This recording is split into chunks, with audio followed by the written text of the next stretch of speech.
बर्तमान सबुठारु बड़ खबर स्वर में हाथी दांत राकेट ठाब 4 जन को बांधिला वन विभाग। बालेश्वर जिला स्वर में हाथी दांत राकेट को काबू करिछि वन विभाग। ग्राहक बेश जाई 4 जन को बांधिला वन विभाग। बालेश्वर जिला स्वर थाना 16 नंबर जातीय राजपथ तलनगर निकटर 2टी हाथी दांत जबत करी 4 जन को गिरफ करिछि बालेश्वर वन विभाग। एक स्वतंत्र टीम जोगे तांकु काबू करिबारे सफल होइछि वन विभाग।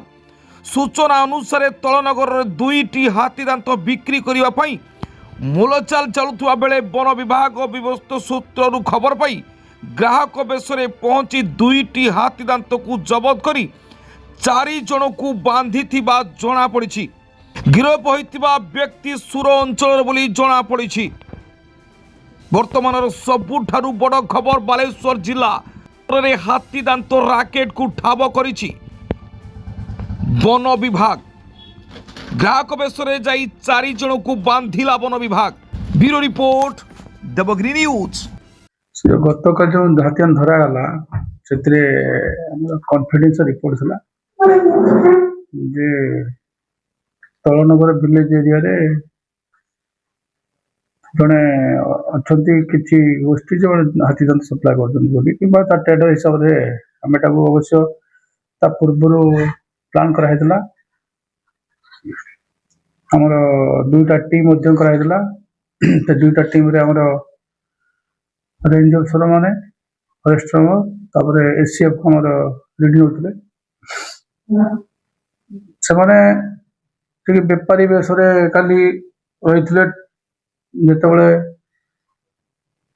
आगुरी आम रिजिस्ट्रेशन नहीं सारी से ठीक दवा ना बेल को आमर अदर जो स्टाफ थे आमर किसी बाइक रे थे किसी खाकी रे भी थे तो सडनली अटैक कले मारी बसले सेटा मूल आसाम जीवन पाई ना तुमको प्राय से बाहर को चालान करते पुराना दांतटा डेली होता पैसा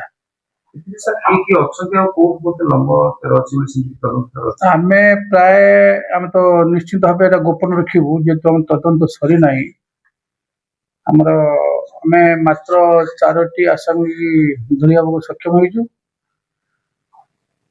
भद्रक बालेश्वर से लोकल एरिया किसी धराई 4 जन आसामी तापर आम तदंत दिखाई आमर एसीएफ सेटिंग से रेस्ट जा तदंत कला टोटाल जना पड़े आम सबूटा डिस्क्लोज करूना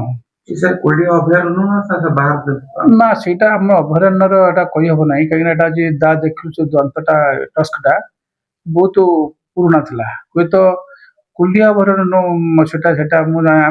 जना पड़ी नुला आसामी को मोर अनुमान से कौटी से तदंत पर जना पड़ो कि कुलिया अभयारण्य कौन कुलिया अभयारण्य से हाथीटा जना पड़ूना कहीं जेहेतु यहाँ बहुत दिन हाथी दांतटा तेणुक हुए तो अन्य कौटे होते पारे ओडिशा भितर सब तो सब अभयारण्य हाथी दांत बाहर कहीं ट्रेडर थे तो एमकर गोटे लंबा चेर गोटे लगी जोटा कि आम तदंत कला डिटेल टाक जापर।